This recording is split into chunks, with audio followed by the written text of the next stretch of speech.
I was recently asked to do a video on my thoughts on the Wonder Woman movie from 2017. For me and many other fans of DC Comics and general audiences, it was a breath of fresh air and also something kind of new. Since 2013, when Man of Steel was released, the DC film universe's attempt to compete with Marvel's was met with a great deal of division between viewers. It didn't unify everyone.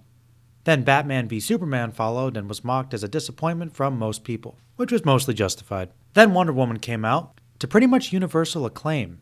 Why is that?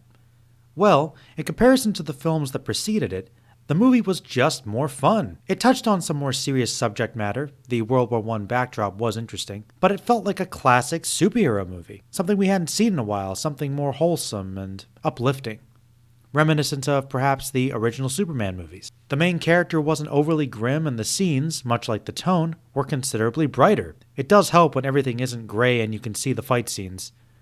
A lot more like your typical superhero comic. Bright, colorful, fun. This is something I've been wanting to see more of in general, particularly from DC, since DC has had a harder time getting away from the darker visuals and tone that they used in the Dark Knight trilogy. When films like those are such massive successes, it makes sense you'd want to try and repeat that. However, as we all know, not every DC hero is Batman. Marvel has done a really good job of making bright, colorful, and fun films with enough depth of character and stakes to keep audiences engaged for years. Wonder Woman was a slight deviation from that formula, not exactly trying to copy Marvel, although the Captain America similarities are surface level there at least, but taking some strong notes from them. She felt like a pretty good embodiment of the character, playing up her naivete originally with her ultimate commitment to stand up against evil. The film comments on how evil is just something we can't pin on one individual, but still gives us some bad guys to focus on, because it's still a comic book movie.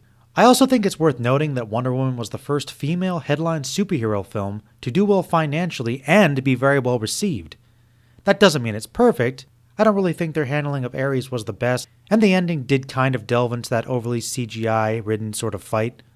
But considering the volume of films before it, this one was a long time coming. It paved the way for new potential films based on female characters that could actually be good, and showed that DC could have fun with their characters, while still making them compelling.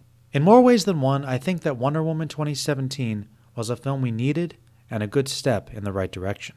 Alright everybody, thank you for watching. Remember, stay magical.